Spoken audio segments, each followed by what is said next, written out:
DP Felix Flieger.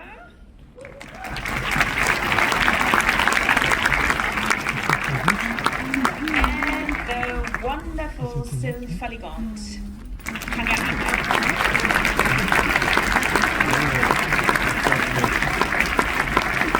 And we applaud until they're on stage, of course, because we are friendly. Yes.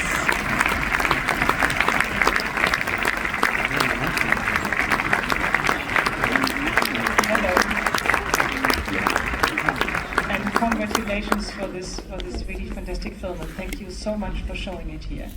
You will have, of course, time to ask questions, and maybe I'm going to start. It's so hard to catch, an atmosphere or a feeling that has to do with a certain time, with a certain generation, and yet you did it really brilliantly.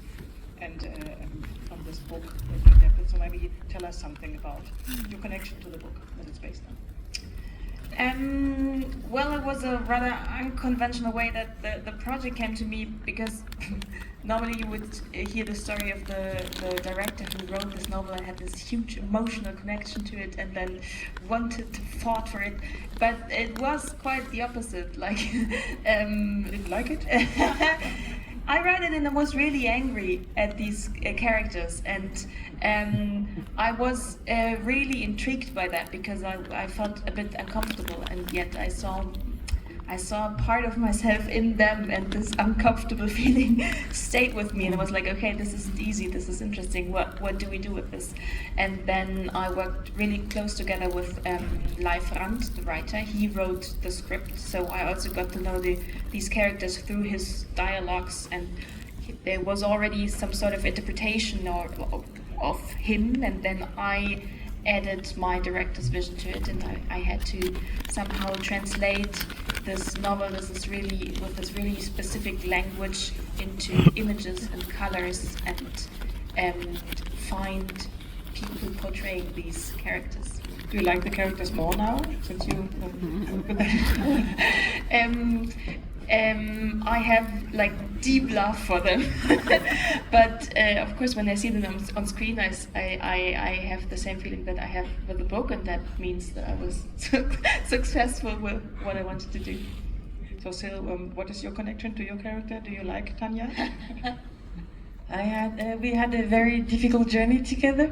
First, Anna, when I read the script first, because I was in France at that time and I didn't know Allegro Pastell was actually existing, so I didn't hear about that book before. So I read the script, and I was very angry first. It was like, oh yeah, this very privileged, straight, cis, white people having absolutely no consciousness for the world they're living in, and not being interested about what is going on also around them. So how are we going to do this? So I remember asking Anna, what is it, the story that we are actually going to tell?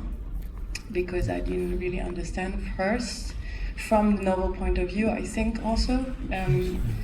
And after, we started to work, and I think the more I was like getting into work, the more I could connect also to some part of the characters that I think we all have inside of us also. And obviously when characters are making you that angry, it has something to do with you, and it's a big mirror that we should look at also. And I think we don't, the thing that I didn't want to do, or I wanted to avoid, is like to polish the character in order to make them more likable. So it still hurts, and it's still not nice, but I gain a lot of love also. I think, you can't play if you don't respect your character as well. So I was very judgmental first, and I had to go through a long journey of understanding what is underneath the skin of these characters, and maybe the hidden wounds also, and maybe what make them some kind of, or what is the universality of the story. And this is the love also that is shared and that doesn't find an end, and that it hurts, and this we can also relate to it. So that was my way through it. I think I read somewhere post-therapeutical for the characters. Maybe that's something that you can relate to, I don't know. So Felix, I wish they would do therapy though. I think that would help the relationship. Yeah, they probably have now, no, they're older, they're thinking about that. Can you tell us something about your concept for filming